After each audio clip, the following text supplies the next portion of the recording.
Mama almost 2 tahun cancer. So sebelum Mama pergi, dalam 10 tahun tu ada okey, ada tak okey. So yang starting December dia dah rosak. So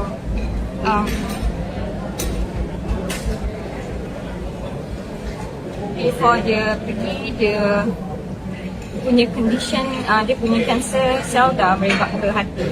So tak boleh dah nak continue chemotherapy, radiotherapy, any major treatment sebab dia dah tak mampu lah.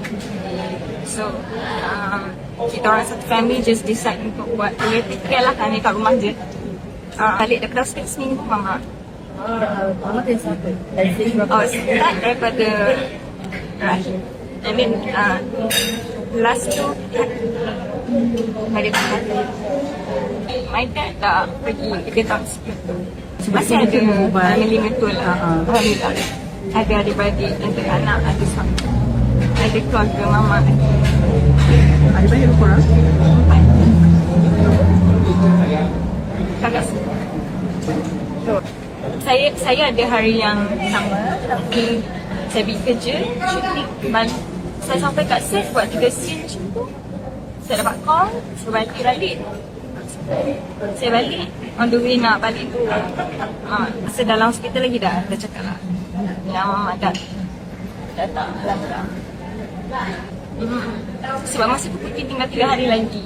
So Putih fikir macam dia habiskan, after that Putih nak jaga Mama terusan. Sebab Putih fikir kalau Putih tambah-tambah lagi cuti, aku takut nanti lagi menyusahkan set. So jadi Putih buat pilihan untuk habiskan 3 hari dan jaga Mama. Tapi itulah Allah punya kuasa ni. Dia nak cakap Putih tak ada rezeki nak tengok Mama punya last night.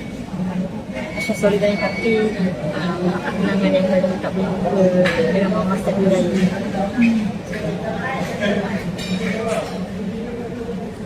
Banyak. Sebab Mama Putih single Mama. Kau banyak.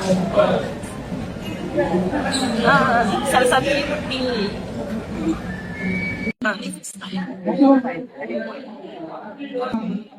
itu ni je cuti Mama tua macam bawa janda.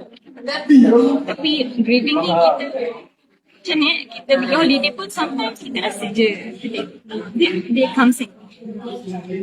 Sejujurnya belum ada lagi sebab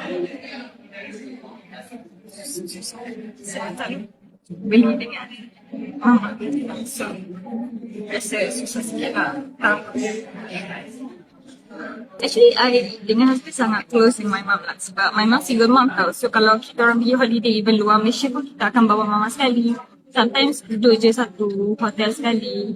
Sebab memang kita orang, sebab Mama dah tak boleh nak takis like kalau kita orang duduk lain-lain takut dia jatuh. Apa semua sangat rapat. So every time Putih sedih selalunya husband pun sedih sebenarnya. Dia pun sayang Putih. Sebenarnya kita orang kalau nangis-nangis tu kita orang akan macam solat untuk Mama, doa untuk Mama. Dia akan bagi nasihat yang sama.